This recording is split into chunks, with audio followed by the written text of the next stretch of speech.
हरे कृष्णा भक्तों, आज हम चर्चा करेंगे कि बहुत सारे लोग सोचते हैं ऐसा कि अरे यार फांसी लगा के मर जाएंगे तो हमारे कष्ट खत्म हो जाएंगे। लेकिन आज हम इसी पे सोचेंगे कि आत्महत्या हमें क्यों नहीं करना चाहिए।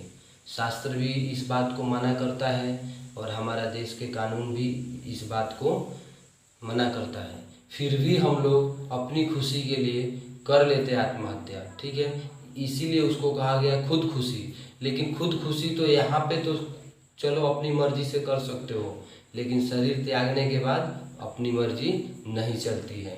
तो इसी बारे में हम आज चर्चा करेंगे कि आत्महत्या हमें क्यों नहीं करना चाहिए, या फिर आत्महत्या करने के बाद हमारे साथ क्या क्या होता है।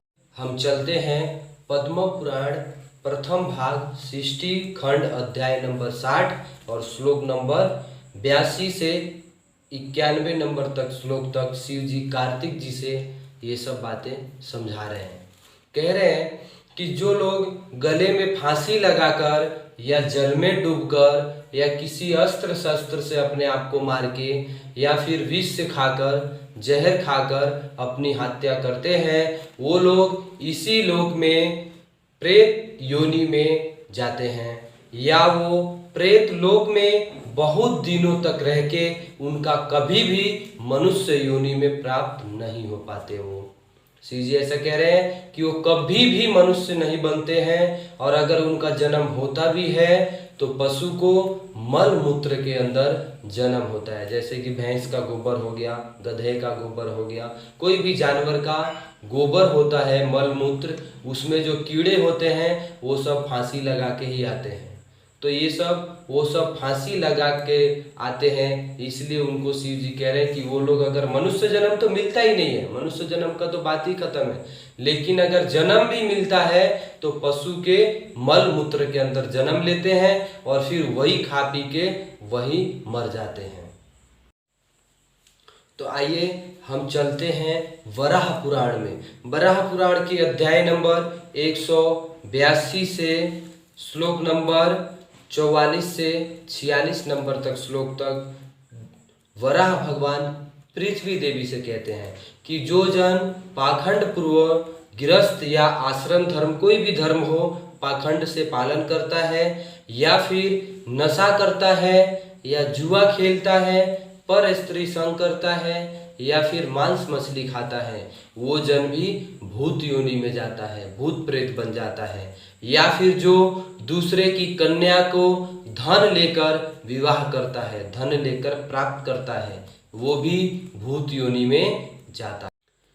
तीसरे प्रमाण की ओर जाए तो स्कंद पुराण में काशी खंड अध्याय नंबर 12 श्लोक नंबर 12 से 13 तक 2 श्लोकों में कहा गया कि आत्महत्यारे घोर नरक में जाते हैं और वो हजारों नरक को यातनाएं भोग कर फिर देहाती सुअर की योनि में प्राप्त होते हैं। जैसे सुअर की योनि प्राप्त होगा तो मल मूत्र ही खाता है, तो वही जैसे पशु के मल मूत्र में जन्म लेगा तो पशु के मल मूत्र भी सुअर खाता ही है, तो वो सुअर की योनि में जन्म लेगा। इसलिए समझदार मनुष्य को कभी भी भूलकर आत्महत्या नहीं करना चाहिए। आत्महत्यारे को न तो इस लोक में सुख मिलता है और न ही परलोक में उसका कल्याण होता है, उसका कभी भी कल्याण नहीं होगा। रीजन यही है भक्तों कि जब हम आत्महत्या करते हैं तो भगवान का अपमान होता है, क्योंकि भगवान ने हमें इतना सुंदर मनुष्य जन्म दिया,